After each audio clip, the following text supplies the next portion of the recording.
So here we've driven down to Dinwiddie. It's been raining for 2 days, and this would be our property on the left. There's the dam there. And that little tiny creek, White Oak Creek, that runs alongside of our property is no longer a little tiny creek. The road is closed. This is Colemans Lake Road here. I don't know how well you can see it, but it's completely covered. It's just crazy. At least our property's on the high side of it. Exactly.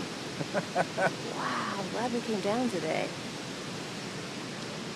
Wouldn't we be surprised if we were actually living here?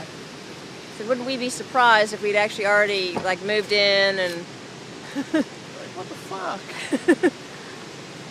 That's on tape right there. That's okay. That's exactly, that captures the moment.